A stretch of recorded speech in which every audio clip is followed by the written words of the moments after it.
YouTube कक्षा में आप सभी का स्वागत है। आज हम लोग जो क्वेश्चन सीरीज लाए हैं वो हिंदी का है, जो बीएससी डिग्री 2 के लिए है। ठीक है, ललित नारायण मिथिला यूनिवर्सिटी का पेपर है, जो 50 मार्क्स का नन हिंदी का पेपर होता है बीएससी डिग्री 2 में, उसका पेपर है। 2021 का क्वेश्चन लाए हैं। इसमें 50 क्वेश्चन रहता है, टोटल एमसीक्यू रहता है। आप लोगों को मालूम होगा इसका एग्ज़ाम होने वाला है 4 तारीख को, जनवरी में। तो हम लोग शुरू करते हैं, देखते हैं। 2021 का पेपर है। पेपर लगभग रिपीटेड होता है हर एक साल। तो इसमें यदि हर एक साल का यदि 1-2 साल का पेपर देख के जाया जाए और कुछ कहानी मालूम हो, इसमें जो काव्य खंड है, उसके बाद जो कहानी है उससे क्वेश्चन रहता है। उसके बाद कुछ हिंदी भाषा से है, भाषा मतलब कि जो राष्ट्रीय भाषा है, जो राजभाषा है, उससे कुछ क्वेश्चन रहता है। और कुछ क्वेश्चन ग्रामर से रहता है, मुहावरा, विलोम शब्द, ये सब कुछ रहता है। देखते हैं क्या क्या है, एक एक करके सारा क्वेश्चन करेंगे। सबसे पहला क्वेश्चन है इसमें जो पूछा गया है कि देवयानी के पिता कौन थे। ये संजीवनी एक काव्य खंड है जिसका सारांश हम इस चैनल पे बताए हुए हैं। आप लोग यदि नहीं देखे हैं तो ज़रूर जाके देखिए, वो संजीवनी सर्च कीजिएगा तो इसी चैनल पे है, आप लोग ज़रूर देखिए। तो पहला क्वेश्चन जो है सो संजीवनी काव्य खंड से है। तो पहला क्वेश्चन है, देवयानी के पिता कौन थे। तो देवयानी के पिता शुक्राचार्य थे, राक्षसों के गुरु थे शुक्राचार्य, और उन्हीं की बेटी थी देवयानी। ठीक है, चलिए दूसरा क्वेश्चन पढ़ते हैं। दूसरा क्वेश्चन है कि कच्छ, कै लिखा हुआ है, मिसप्रिंट हो गया है, वहाँ पे लिखाएगा कच्छ लिखाएगा। ठीक है, बोल रहा है कि कच्छ किस रचना का पात्र है। तो ये भी संजीवनी का ही पात्र है। कच्छ जो है सो भगवान बृहस्पति के पुत्र का नाम था।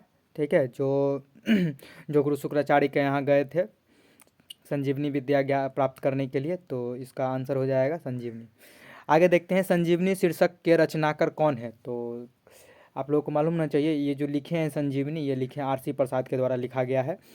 चौथा प्रश्न देखते हैं। सारा अभी 4-5 प्रश्न जो है सो सारा संजीवनी से ही है। देवयानी किस रचना, तो अभी ऊपर में ही था, देवयानी किसकी रचना है, तो संजीवनी के पात्र हैं। तो पहला 4 प्रश्न हो गया है। अब देखते हैं आगे क्वेश्चन क्या है।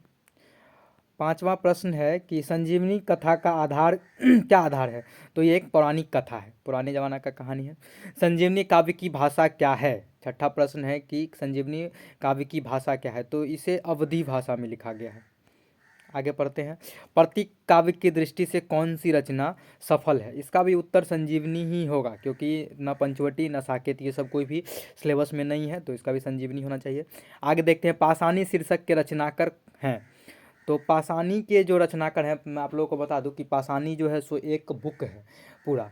इसका लिंक मैं डिस्क्रिप्शन बॉक्स में दे देता हूँ, वो आप वहाँ उस लिंक से जाइएगा तो वहाँ पे आपको पूरा बुक मिल जाएगा। इसमें टोटल 5 गो जो है सो काव्य, कविता या संगीत बोल सकते हैं, संगीत संकलित है टोटल 5 गो, जिसमें एक पाषाणी भी एक शीर्षक है, बाकी 4 और है उसमें, जिसमें एक गंगावतरण, उर्वशी और 2 और है, हमको याद नहीं है। तो उसमें एक पाषाणी भी है। तो जो एक पाषाणी जो मुख्य मेन बुक है उसको लिखे हैं जानकी वल्लभ शास्त्री जी, और उसमें टोटल 5 गो संगीत मिला हुआ है, संकलित है। वैसे हम लिंक दे देंगे, आप लोग जरूर जाके पढ़िएगा, एक बार उसको पढ़ लीजिएगा तो बहुत सारा प्रश्न बन जाएगा। आगे देखते हैं,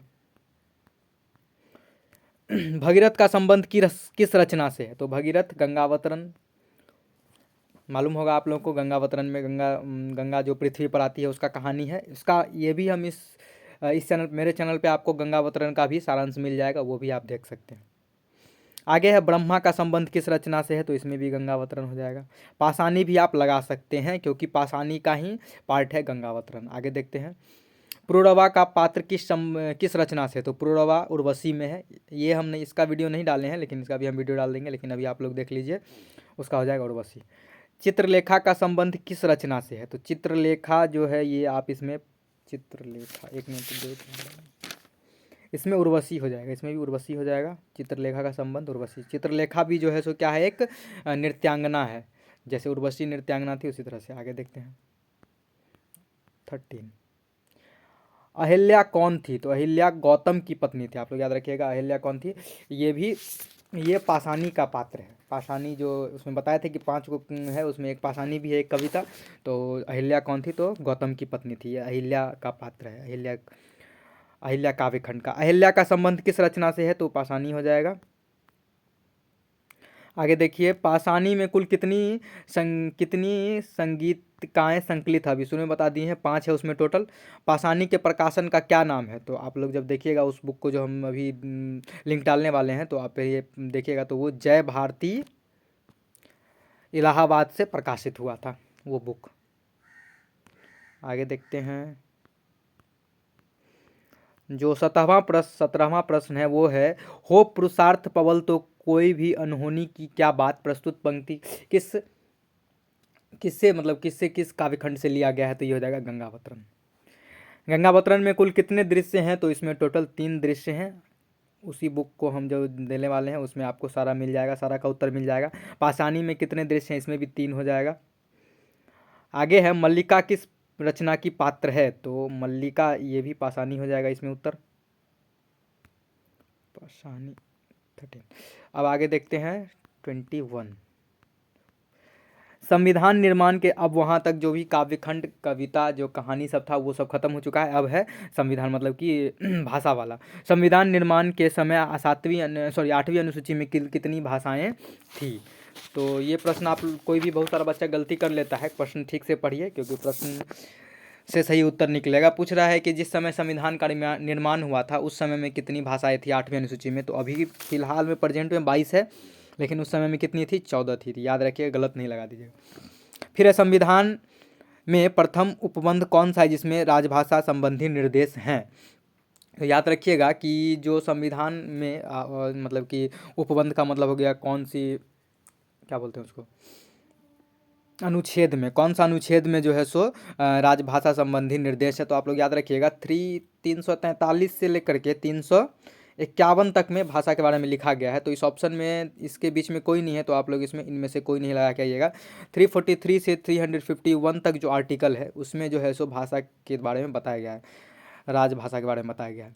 आगे पढ़ते हैं, संविधान में संसद की भाषा संबंधी प्रस्ताव किस अनुच्छेद में वर्णित है? तो याद रखिएगा, जो संविधान में संसद की भाषा है वो अनुच्छेद 120 में है। आगे देखते हैं, संविधान में राज्य की विधान सभाओं की भाषा के संबंध में निर्देश किस अनुच्छेद में है? तो इसका आंसर आप लोग ढूंढ के हमको ही बताइएगा, हमको भी उसका उत्तर नहीं मिला है। कई प्रश्न में त्रुटि है जो देखने का ज़रूरत है, देखते हैं। तो एक ये भी प्रश्न था जिसमें हमको कोई आंसर नहीं मिला, आप लोग को यदि मिलेगा तो हमें कमेंट सेक्शन में ज़रूर बताइएगा। आगे देखते हैं, संविधान के किस भाग में राजभाषा संबंधी निर्देश दिए गए हैं? तो कौन सा भाग है? तो भाग 17 है, आप लोग लीजिएगा। आगे देखते हैं, हिंदी भाषा के विकास संबंधी निर्देश संविधान के किस अनुच्छेद में वर्णित है? तो हिंदी भाषा का विकास जो है सो, इसमें गलती लगा हुआ है, इसको आप लोग कीजिएगा 351 में है, 43 लगा हुआ है, गलत है। आगे देखते हैं, राजभाषा संकल्प कब पारित हुआ? तो राजभाषा संकल्प, ये इसमें कोई भी आंसर सही नहीं है, इसका सही उत्तर होगा 1968। इसमें कोई सा उत्तर सही नहीं है, इसका आंसर क्या हो जाएगा 1968, तो इसमें लगा दीजिएगा इनमें से कोई नहीं। आगे देखते हैं, अनुच्छेद 350 में वर्णित है। तो 350 जो अनुच्छेद है आर्टिकल 350 में लिखा गया है कि यदि कोई भी आम आदमी है, आम नागरिक है, जिसको यदि किसी तरह से समस्या है तो कोई भी अफसर के या मतलब कि बड़ा अधिकारी के पास जाएगा तो वो अपना कोई भी भाषा में जो है सो अपना बात रख सकता है। ये कहा गया है आर्टिकल 350 में कि आप कोई भी भाषा में, लिखित में या फिर मौखिक में, जो आपके लोकल लैंग्वेज है या फिर नेशनल लैंग्वेज, कोई भी लैंग्वेज है उसके सामने आप रख सकते हैं। तो मेरे ख्याल से इसका उत्तर हो जाएगा न्यायालयी भाषा, बाकी आप लोग देख लीजिएगा। आगे देखते हैं, क्वेश्चन नंबर 29, मैथिली भाषा को संविधान में कब मान्यता मिली? तो याद रखिएगा ये 2003 हो जाएगा।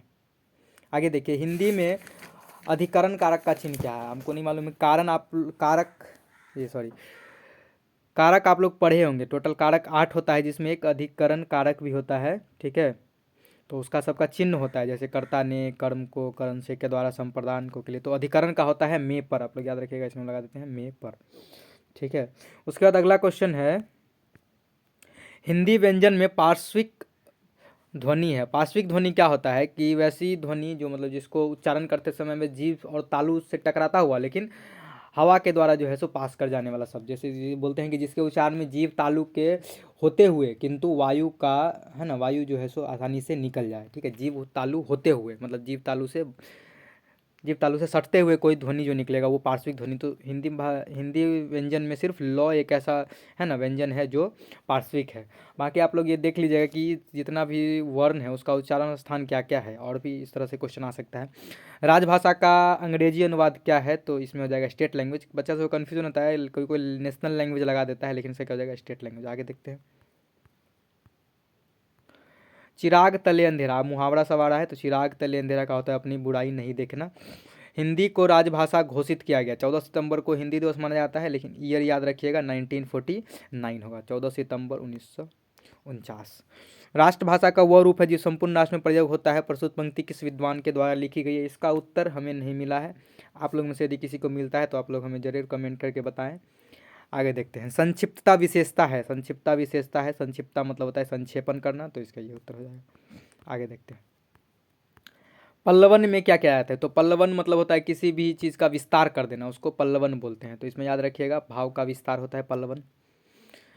पल्लवन के तत्व में निम्न क्या नहीं है, पल्लवन में क्या नहीं करना चाहिए सो पूछ रहा है। तो सरल भाषा यूज़ करना चाहिए, वस्तुगत गहराई मतलब बड़ा करके लिखना है, संतुलित कलेवर भी चाहिए, लास्ट वाला जो है तत्सम प्रधान शब्दावली ये नहीं कर सकते। टिप्पण का प्रयोग होता है, टिप्पण का प्रयोग होता है कार्यालय में भी होता है, मीडिया में भी होता है, तो इसमें उपयुक्त दोनों हो जाएगा, सी हो जाएगा, याद रखिएगा। ठीक है, सी हो जाएगा। आगे देखते हैं।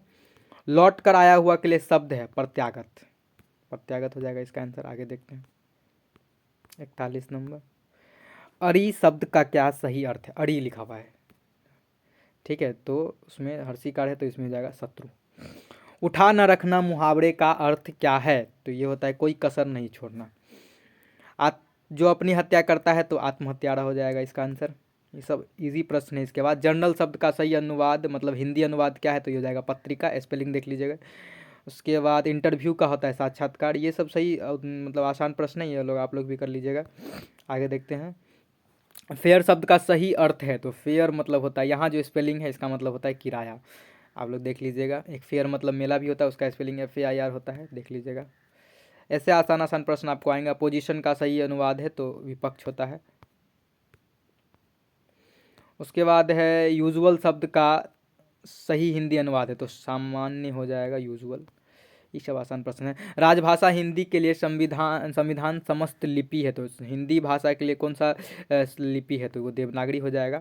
और राजभाषा विभाग की स्थापना कोई जो लास्ट प्रश्न है इसका कोई भी ऑप्शन मैच नहीं करता है, आप लोग याद रखिएगा। इसका सही उत्तर होगा 1975, जो इसमें नहीं है, तो ये भी एक त्रुटि क्वेश्चन है, गलत क्वेश्चन दिया हुआ है। तो इस तरह से 50 का 50 क्वेश्चन कर दिए हैं हम लोग, और ऐसा हम कोशिश करेंगे कि इंग्लिश वाला भी प्रश्न करेंगे, और हिंदी में भी एक साल का और करने का कोशिश करेंगे। और आप लोग वीडियो को देखिए, चैनल को सब्सक्राइब कर दीजिए। चैनल सब्सक्राइब नहीं करते हैं आप लोग, सिर्फ वीडियो देख लेते हैं, गलत बात है, तो चैनल को सब्सक्राइब कर दीजिए। धन्यवाद।